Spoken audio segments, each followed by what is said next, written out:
invite Finlay just to open with a few words of welcome from the Welsh Youth Parliament. Over to you, Finlay. Right, hi everyone, and thank you so much, Andy.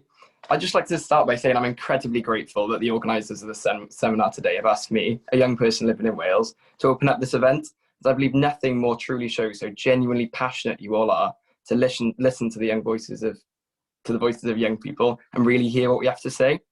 Now, I'm sure a few of you have heard of the Welsh Youth Parliament, and you can appreciate what a massive step it is in terms of youth participation in politics. Wales made by being the first country in the world to elect the Youth Parliament members entirely online, in online elections. So that shows that Wales is at the forefront of youth voice in politics, and lowering the voting age to 16, where we're all here today, is another huge step forward. However, I agree that the path doesn't end here. We can't stop fighting for young people's right to partake in the system we live in now. There is still work we have to do. We need to encourage parties to cater for young people now that we have a voice. We need unbiased, accurate political education in our curriculum to effectively inform us of the decisions we're going to make. We need to fight to change the political culture surrounding youth participation and ensure that young people make the most of this amazing opportunity we've been given. We need to ensure that parties include young people in their policy making and speak to the very people who their decisions will affect. At 16, you can join the military, get married, leave school, have a full-time job, and legally have kids. I'm so glad that now choosing the future of our constituencies and Senedd elections can be added to that list.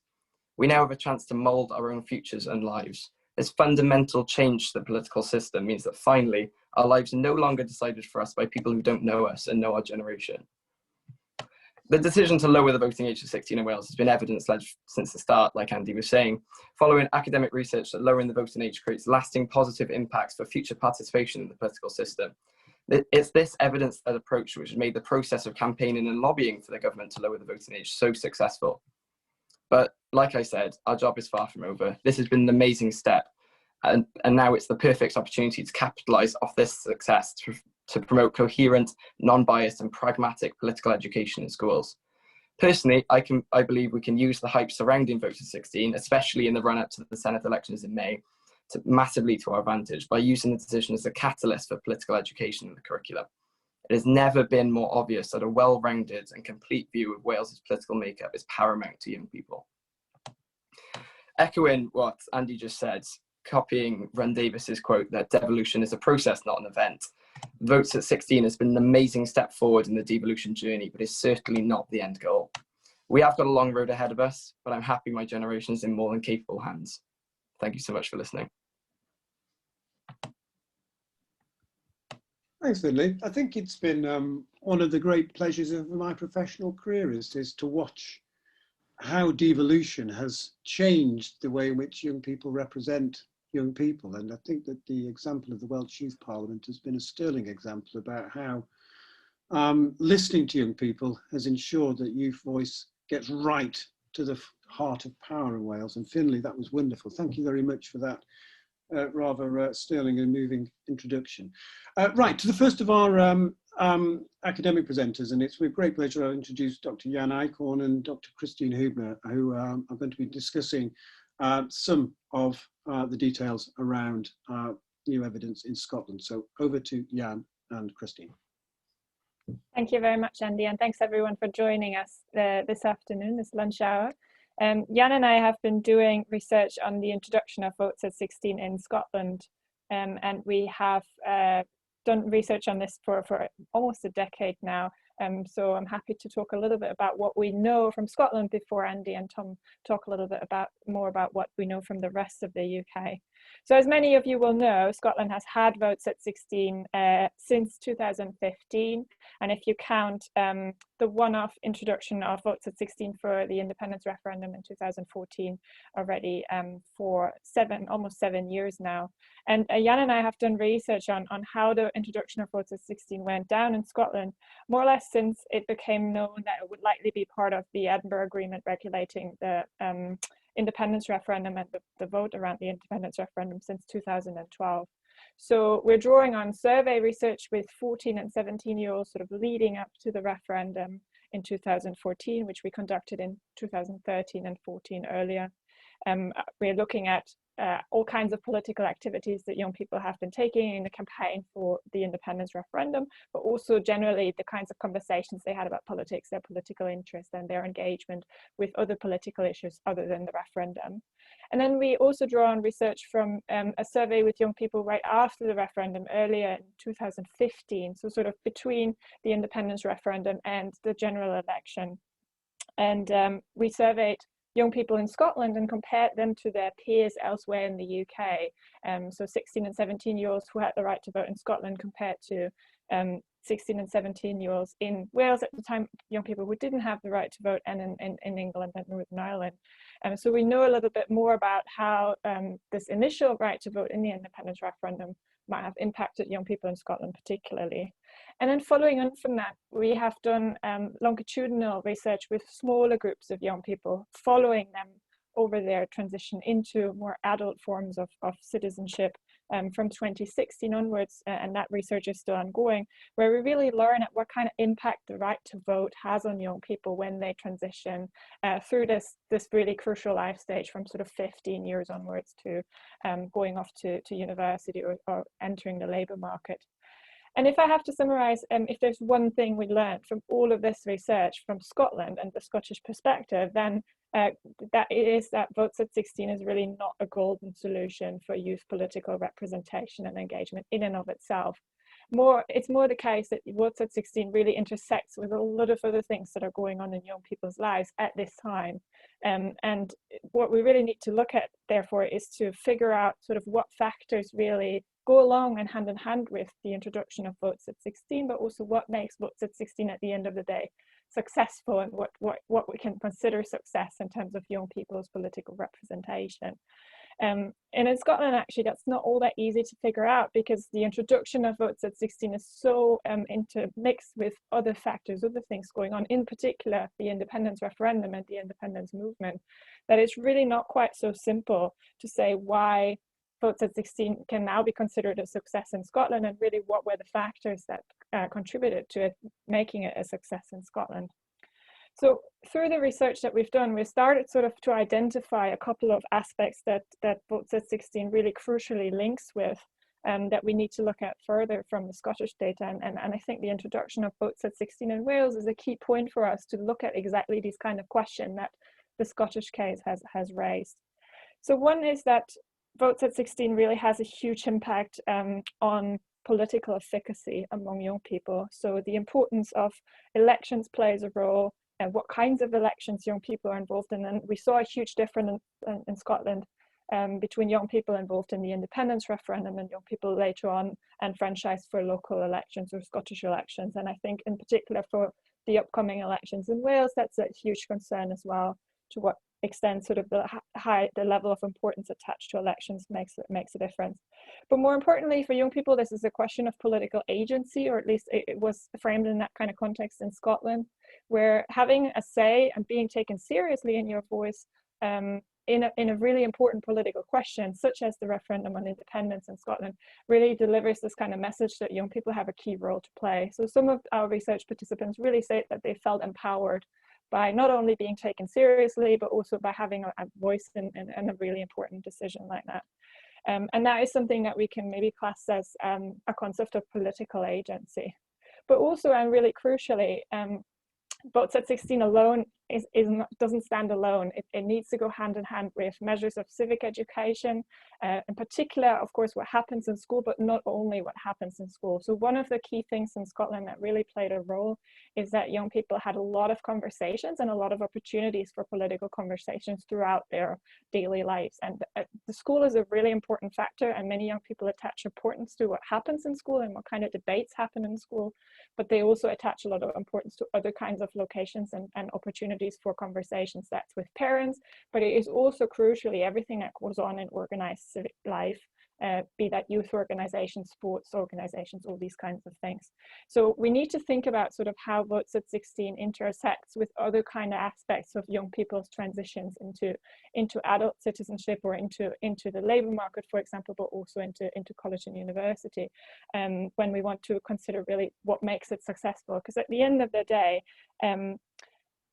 making Votes-at-16 a success ultimately and arguably more importantly for political representation is not just a question of introducing it and then leaving it at that.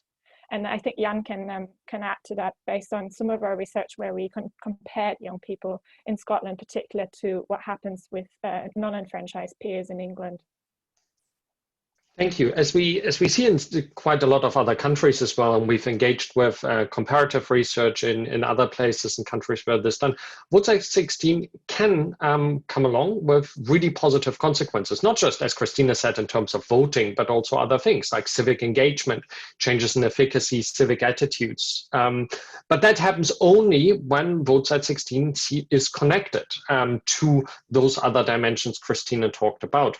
Having said that, that has really important implications. The positive message is that we have levers that we can use, especially if we think about good ways of civic engagement, if we think about the role political parties play in how they approach young people. We've seen the first long-term studies from Austria that are really encouraging that indeed there are certain habit-forming aspects coming in. However, the flip side of this is when these things are not applied consistently across a country or a constituency, then inequalities can exist. This actually has happened in Scotland. If we go back to the Scottish independence referendum of 2014, local authorities were allowed to decide to what extent political debates could take place in schools, resulting in some schools hosting hustings and other schools not being allowed to use the word independence.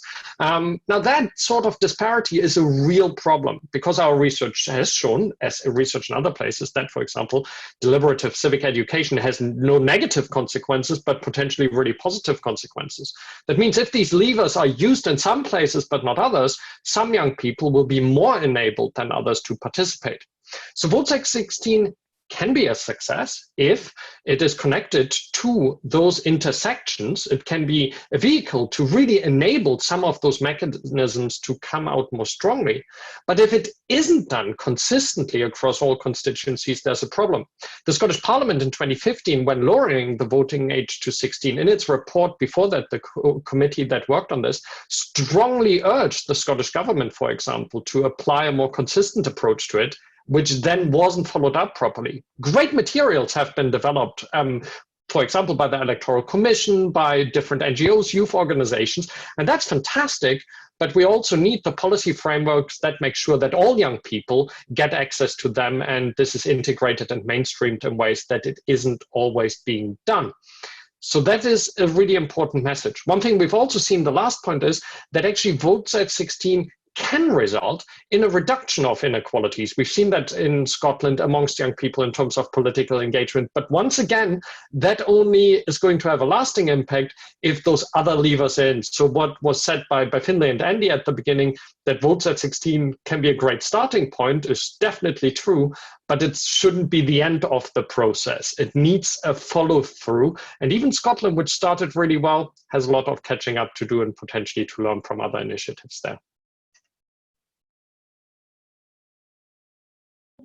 Thank you very much, Jan and Christine. That was excellent. That's just what we needed just to start off with that. Really interesting there about this focus on policy levers and the fact that, you know, there are a huge number of policy levers that are available both to political parties, but also to decision makers to make sure that young people are encouraged and welcomed into the electorate appropriately at the first time of enfranchisement. Right, to pass over now to my colleague Tom Logren, who is going to present some of the work that we've recently done as part of our Welsh Way to Votes-at-16 report. So over to you, Tom.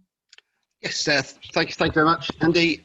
It's really nice to see so many people here, really nice to see so many people who we worked with and gave us great support on the Labour Human Trust project that we worked on in Wales. So it's really pleased to see you there here. This is presenting or summarising a report that we're going to have up on our website in the next few days, which is summarising the Welsh Way to Votes-at-16, which is the work that we did in Wales as part of the 2-year Labour Human Trust project with myself, Andy, and Professor John Tong. The summary is that overall we think that there's a distinctly consensual approach to the development of voting age reform in Wales, particularly compared to debates that occur at the national level in the UK, and also we think with Scotland as well. that there was a clear cross-party commitment to reform in response to the government of Wales Act that gave the then Assembly constitutional powers, and a desire on all parts to reach a constitutional settlement that met specific Welsh needs.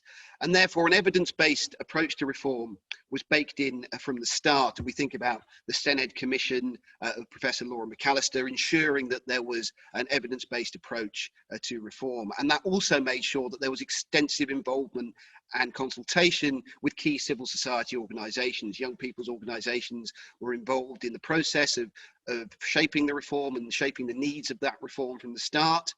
And so what we'd like to move on to is to discuss whether that holistic approach to developing the Votes-at-16 policy in Wales is likely to then be embedded in the implementation approach. And we think that for that to occur, there are three important stages in young people's voting journey in which we need to make sure that there are the necessary interventions to ensure that young people engage with the process. And we also think there are two specific challenges related to how young people frame their engagement with voting that will need to be addressed. So I'll summarise those as we go on. Now, the first is political literacy. I'm not going to dwell too long on this because I think other presentations are going to touch on this area in more depth. But we consistently found that despite the fact that young people in Wales were very keen to vote and very quite taken with the idea of taking part in the electoral process, there was a clear lack of knowledge for the institutions they would be voting for and for what the parties in Wales specifically offered them. So there's a knowledge gap that we think needs to be addressed with political literacy. But as I said, other presentations will be dealing in more depth with that. One thing we would like to strongly emphasise is the importance of electoral registration. This came out of our engagement both with electoral registration officers and with young people themselves, with the focus groups and interviews. Asymmetric voting rights ultimately creates cost and clarity issues. So there'll be an issue with young people having different rights to vote in Welsh elections than they'll have in UK-wide elections. And that creates a certain cost and complexity of maintaining multiple electoral roles for the Electoral Commission and other electoral research officers as well. And generally, there seemed to be quite a lot of concern and anxiety around the registration and voting processes itself. And you can see that quote from a Haverfordwest participant about certain concern about actually sort of going into the box and casting the vote. Therefore, there needs to be an investment in voter registration programs and education programs to demystify the voting registration and voting processes. And finally, obviously, the key aspect here is the engagement in voting. So how we ensure that this is not just about young people putting a cross in a box, but it represents a long-term commitment from Welsh political parties, politicians and institutions in ensuring young people's views are embedded in the long term within the political process. Votes-at-16 should very much be a catalyst for further engagement rather than an end goal in itself. And for that, we need political parties should need to consider designing policies with and for young people. So it's not a top-down approach. They've actually got young people engaging in the development of policy. We think form, content and tone of campaigning is important, what we're calling places, spaces and faces. So that idea that where political campaigning takes place is important for young people and the spaces in which it takes place. So again, be that online spaces or spaces within the community, within schools or youth groups, for example, parties need to put some consideration to that. And also who is considered emblematic of their policies. So who are they using to present policies to young people? Are these people who young people respond to, engage with and find credible? And part of that involves the review of the age profile of candidates and elected representatives, because we found that young people were often concerned that they weren't being properly represented or couldn't see and hear their views expressed in the way they felt could connect to them. in terms of the way in which candidates and parties were presenting themselves. And overall, this amounts to an ongoing engagement of parties with young people. So they need, as well as the representative function, there also needs to be an embedding of young people's voices within the policy making and party politics processes within Wales. And we very much see Votes-at-16 as a potential catalyst for that, as an opportunity to make that kind of long-term engagement with youth voice. The challenges relate to two different views of politics that we picked up from our engagement with young people, specifically from the focus groups we did.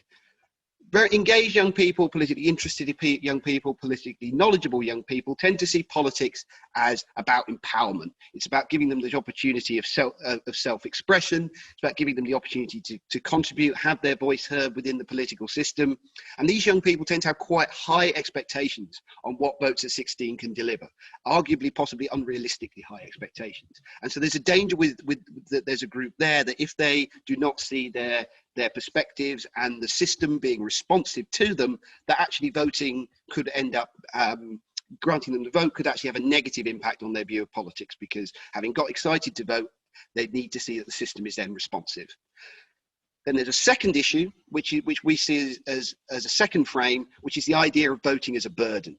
So among more disengaged young people, among young people who are more marginalised from politics, or feel the political system isn't responsive to them, or more disinterested, there's this idea that voting, instead of being about empowerment, is actually a burden, and it's another form of test, and it's another expectation that's being put upon them. And for those, and for Votes-at-16 to be a success in Wales in terms of galvanising young people's opinion, galvanising young people's engagement with politics, it needs to be able to talk and to both of these groups effectively. And part of that is recognising that enfranchisement is part of the beginning of the transition to adulthood rather than a confirmation of adulthood status. So we find that a lot of the academic debate, a lot of the sort of public policy debate on this is often based around the idea of whether 16-year-olds can be viewed as adults or not. We think this is actually a secondary concern. Certainly it's a secondary concern to young people. Young people were not telling us they should vote at 16 because they were adults. They were telling us they should vote at 16 because young people want a voice within the system, that they deserve a voice and to vote as young people. And we think this is an important shift in the tone of debate, that it's about young people's voice within the system and their efficacy rather than about barriers around adulthood. And this has led to the following policy recommendations that will come out in the report. We think it's really important that a consensual, non-partisan approach is maintained to voting age, to the implementation of voting age reform as it was during the development of the process. We argue that there needs to be a dedicated programme of political education in Wales, and Votes-at-16 needs to be seen as a catalyst for that. There needs to be good funding for electoral registration programmes, but also an emphasis to young people that voting is a simple act of self-expression, not some kind of complex knowledge test, which was a narrative we were getting from a lot of young people. Politicians need to engage and listen to young people in designing policies to encourage them to vote. So there needs to be a proper two-way exchange. Young people need to be treated as any other part of the electorate. This will ensure that young people's voices are heard beyond the ballot box. And finally, we think we need to allocate resources to evaluate short and long-term impact of Votes-at-16 in order to make sure that the interventions that are being carried out are effective. This report should be out in the next couple of days. We'll put it up on our website and we will share with all participants who have attended today. Thank you very much. Many thanks for that, Tom. That was great. I think in a way what the report we're trying to put over is that we would urge decision makers and political parties to think about Votes-at-16 as both a supply side and a demand side issue. Most of the policies tend to focus on supply side, so providing political literacy and different issues around that. The demand side, how do you get young people to the ballot box, means political parties need to think about how they design policies that attract young people, but also how they present them to them, how they engage with them. And it really is a two-way conversation, that, and I think that that's the important point in the journey of Votes-at-16 in Wales that you need to think about, is how do you maintain that link. Moving on, wonderful, thank you, Tom. Our next presenter is Jess Blair, who is Director at Electoral Reform Society Cymru, and has been one of the keenest advocates of Votes-at-16 in Wales. She really has led the way in many ways. Jess, over to you. Hi everyone, I'm going to keep this quite short because I know we want to get time in for questions. So what I wanted to touch on is really the context of Votes-at-16 in Wales, how it's different to Scotland, and also what we've kind of seen so far. So as Jan and Christine said, obviously Votes-at-16 was introduced in Scotland for a referendum rather than an election. So we've obviously got, how to put this, a slightly different level of precedence maybe among the electorate and in the media. And we also know that Wales has more broad challenges when it comes to democracy. And that's really the context that we're delivering Votes-at-16 in Wales. We've never had 50% turnout for a Senedd election. We know that that's a massive issue that we have just broadly with our democracy. We have a paucity of media. We have patchy, I think it's fair to say, political education in schools. Some schools we go into do great work, others have no political education at all. And this is all coming in the context of a COVID election, which we know will be, I think it's fair to say, very different. There'll be a lot less face-to-face campaigning. We're expecting a lot more kind of reliance on digital campaigning. And I think that's why we in Wales have to, I think the word is overcompensate for the situation we're in. We have to make sure we're going above and beyond to ensure that Votes-at-16 is delivered effectively, that we're engaging and encouraging young people to turn out at this election and take part in democracy in the future. What we've seen so far, sorry, can you hear my table rattling? Bear with me, it's a bit wonky. So what we've seen so far are some relatively good signs. The Welsh Government, the Electoral Commission and the Senedd Commission have produced some really good resources. And this week's Votes-at-16 week and the Welcome to Your Vote week that the Senedd Commission and the Electoral Commission respectively are running are really great in terms of being able to highlight these changes and spread more information. Organisations like the Children's Commissioner's Office are looking to the future, so they're creating a national parallel election for 11 to 15-year-olds called Project Vote. And then we are convening a group called the Elections Engagement Working Group. Really snappy title, I say this every time, please let me know if you can think of a better title for this. But we've got about 70 organisations who work on the ground in Wales who are working with us to share what's going on, share best practice and coordinate some campaigning activity. We've also got recent polling that shows 69% of 16 to 24-year-olds are interested in Senedd elections, and that's higher than any other age group except the over 65s. 16 to 24-year-olds are more likely than any other age group to have engaged in political activity in the last 12 months, but are less likely to have written to their MP or MS. So I think the challenge is making sure that every 16, 17-year-old in Wales, A, knows that they can vote, B, that these resources are out there, they know that, and then C, where to ask for information. So what I wanted to do is lay out a little bit of a challenge, really. So I think what we need to see is parties, as other people have said, stepping up to the plate, engaging differently, co-producing policies, thinking how this new electorate might feel about policies and engaging in hustings. We need political education to be overhauled. I've been banging on about this for years, so I won't touch too much on this, but it's not good enough to say that a new curriculum is coming in a few years' time. We need good political education now. And above all, as speakers have said today, we need to remember that this project doesn't end when polls close on the 6th of May. The successful extension of the Votes-at-16 17-year-olds and qualifying foreign citizens, because we haven't really mentioned that today, it's a long-term project. It's linked with revitalising our democracy more broadly. So we need to be getting far beyond the current levels of turnout and bringing young people and foreign citizens along with them. Thanks. And apologies for my table. Well, thank you for your table, Jess. It was, it's like the BBC sound effects department that came in. That was wonderful.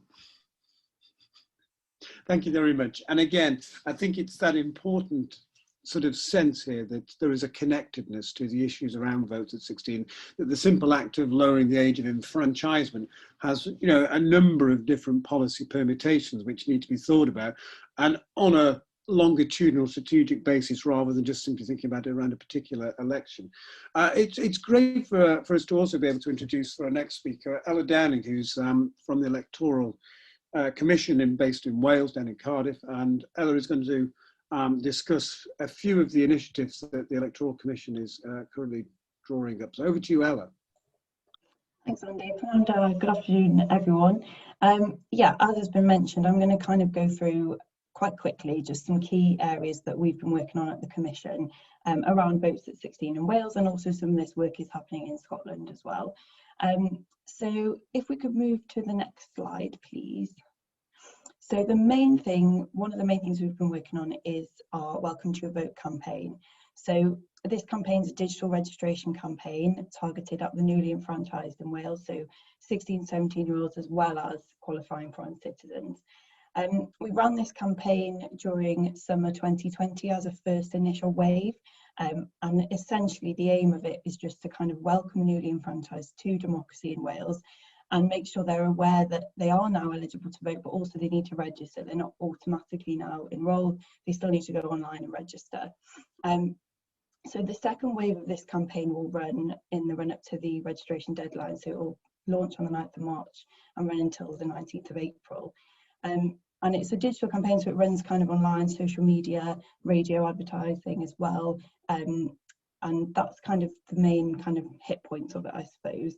And we've got kind of lots of these resources that are available on our website for partners to use, so like the one you can see here. We've got social media graphics, GIFs, posters, that sort of thing. And we've really tried to make these as kind of empowering and kind of use images that inspire feelings of empowerment and confidence around kind of, you know, getting your vote and getting your voice kind of heard. So, you know, we've got messaging around welcome to your vote, welcome to your voice. Yeah, so that's kind of the Welcome to Your Vote campaign, and the links to the resources are at the bottom, but we can also pop them in the chat as well afterwards. So moving on to the next slide, the kind of next real, I suppose, we give up, thanks. Yeah, so the second kind of main thing we've been looking at is political literacy. And this work has been kind of underpinned by this statement at the top of this slide, that we know from research that if voters are interested in early on, there is an increased chance they'll be engaged in active vote for their entire lives. And the Electoral Commission, you know, really one of our key aims is to promote public confidence in the democratic process and ensure its integrity. And I think this work really is about promoting the confidence of young people to be engaged in democracy in Wales, but also the confidence of educators. So, you know, the real kind of aim of these resources is kind of twofold. One is to educate current and future voters about their vote and our wider democracy in Wales. The resources have been designed for ages 14 to 18, so they try and kind of span that age group, not just the kind of 16 to 17-year-olds group. And secondly, you know, we knew that there are some teachers or educators that might have concerns around teaching political literacy in terms of not wanting to display any bias or that sort of thing. So we really kind of wanted to create something that came from ourselves as an independent and impartial organisation that could then be kind of used by teachers and educators in different settings, you know, in the classroom or in youth group settings as well. In terms of the resources themselves, they cover three kind of key topics. The first is kind of your vote, so that topic kind of looks at the different elections that young people kind of can and can't vote in as it currently stands, and what those elections, what they're for, you know, what is the Senedd, what's the local council, what's the UK government, and the kind of differences between. We've got a section on campaigning, so this one looks at kind of what voters can expect to see in the run-up to an election in terms of campaigning, and we also do a bit there about fake news and kind of digital imprints, because that's something that we've been looking at quite closely at the Commission. And then the last section is how to vote, and that really goes into detail about what happens at the polling station, the fact that you can vote by post and proxy as well. And obviously we reiterate throughout the whole 3 sessions that you need to be registered in order to vote, and that, you know, you can do it online, it's quick and easy, it takes 5 minutes. All the resources are available online. They include kind of videos, quizzes, handbooks, activities, PowerPoint presentations. We hope that they're still kind of accessible in the current COVID climate, because they are digital. So if anyone would like to go and look at them, I'll put the link there, and we can circulate that as well afterwards. And then finally, if we could just go to the last slide. I think the last kind of factor that's really underpinned a lot of this work has been partnership. because partnerships have provided us with really kind of key audience insights that we wouldn't necessarily have known ourselves. So working with youth groups, educators, schools, the Senedd Commission and the Welsh Government has been really vital, I think, to just, you know, making sure we're providing content that's useful and engaging and aligns with what's being produced elsewhere. We know that the Senedd Commission and the Welsh Government have also created their own education materials. So this, all 3 sets live on a playlist on the Hub digital learning platform. The bit.ly link at the bottom there links to that. We've also run some Votes-at-16 Train the Trainer sessions with the Senedd Commission. These have been really popular, and we kind of go through some of the elements that we kind of focus on, so how to vote and how to register. Well, the Senedd Commission go into more detail about the role of the Senedd and powers and that sort of thing, so they've been really useful. Obviously this week's already been mentioned, we've got Votes-at-16 week, so it's been really great to kind of see a lot of buzz on that on social media amongst partners. And we are also now offering lessons to schools, so we'll actually go into the virtual classroom as it is, and we can deliver some sessions around political literacy ourselves. We kind of felt that this was something we wanted to offer in the current climate, because we know teachers have so much going on at the moment, and you know, it's really difficult to kind of fit everything in to the kind of, in a Zoom environment. So we wanted to kind of offer not just the resources, but also an additional layer of, we can actually come deliver this ourselves if that's something that would be useful to you. And I've just left my contact email there if anyone wants to kind of get in touch, because we are able to support with events, and you know, we've got the resources. So you know, partnership work is really key for us, I think, in terms of getting our voter registration and information messages across, not just to young people, but also to other groups that we know tend to be under-registered or disengaged. So yeah, that's everything from me, I think. Yeah, thank you very much.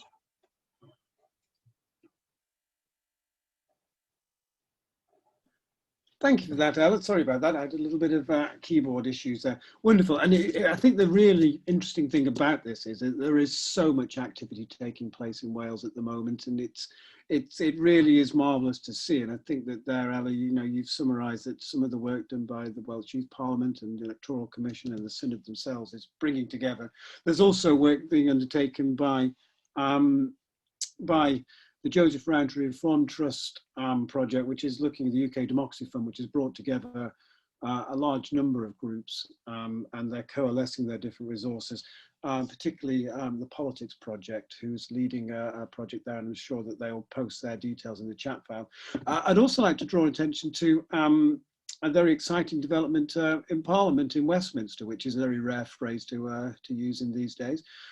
Which is led by Shout Out UK, who are a youth democratic education charity down in London. And it's the new all-party political group there on political literacy. There is a very strong keenness to engage with people in Wales and to connect with work in Wales of what's happening in Westminster. And as Matteo has just put there, whoop.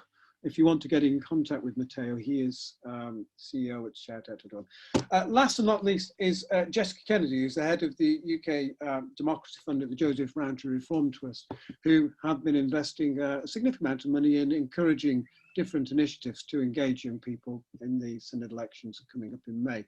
So over to you, Jessica. Brilliant, thanks Andy. Really lovely to be here and great to be part of the Votes-at-16 week.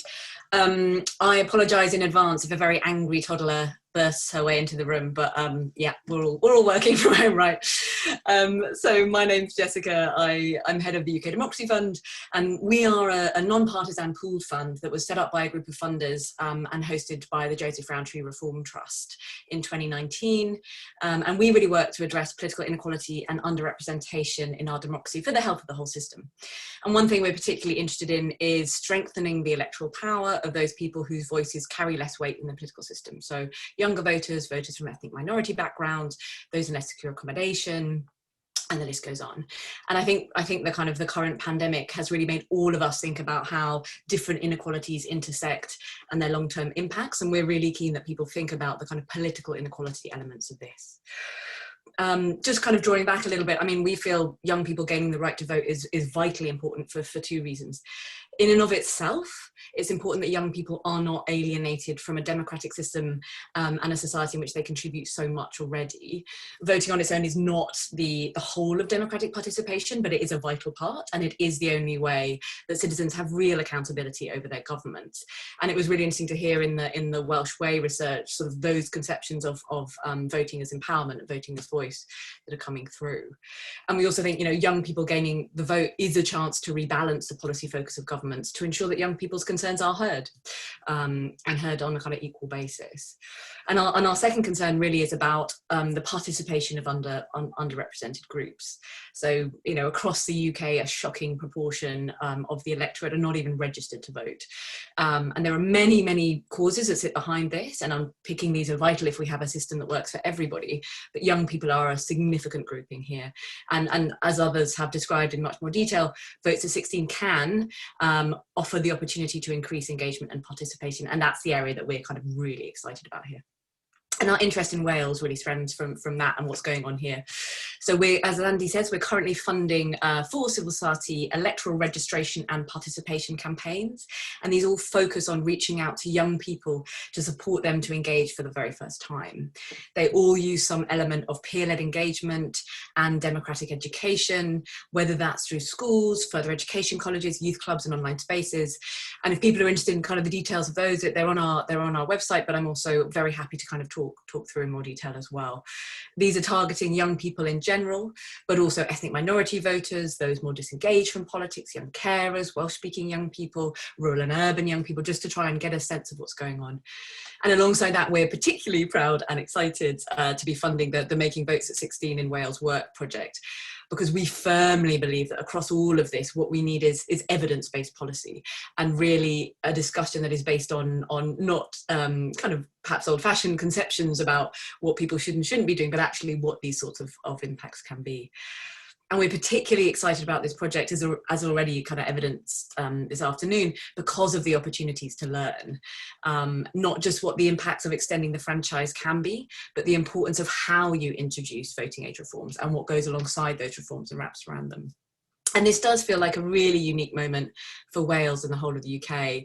So organisations across the UK, I can tell you, from Belfast to Oldham, from London to the Tees Valley, and those are just some of the ones I know of, are watching with interest and excitement what's happening here. And they're really willing everybody on, despite all the challenges that the pandemic has brought. And throughout this process, I've been completely overwhelmed by the energy of partners and actually by the effective coordination of groups across Wales. And being genuinely honest, I have not seen this level of coordination, and I have worked on a lot of non-partisan collaborations and campaigns in the build-up to more elections than I can care to think about. You know, partly this is driven from the top, you know, I think by the effective coordination between the Electoral Commission, the Welsh Government and Senedd, but it's also absolutely galvanised and organised by people like Jess at Electoral Reform Society Cymru and the sorts of networks they're pulling together, and the hundreds of organisations and leaders who are doing the daily work at a community level. And I think for me, that's what's particularly exciting about this moment. And I think as a result, there will be lessons for us from these elections on many fronts, from the extensions of the franchise to how we coordinate, to how we do engagement well. And you know, we at the Reform Trust and at the UK Democracy Fund will be supporting the team here with disseminating these lessons after the elections. But I do really believe there are profound implications for the rest of the UK and thinking about what we do going forward. So, you know, I'm not adding huge amounts to the immense amounts that's been discussed this morning, but just really excited to be part of something that anyone, I think, who genuinely cares about youth participation should be aware of. So thank you for having me along, and glad that I can be useful here. Thanks, Jessica. And always exciting in these odd times to have the potential comedic entrance of a small child, or in my case, a hungry cat. Yes, if only we can bring this sort of sense of expectancy to the new normal. You know, I want children to be entering the workplace and meetings to make them more interesting. But thank you very much for that. Right, over to questions. Tom, can you do us a big favour? Can you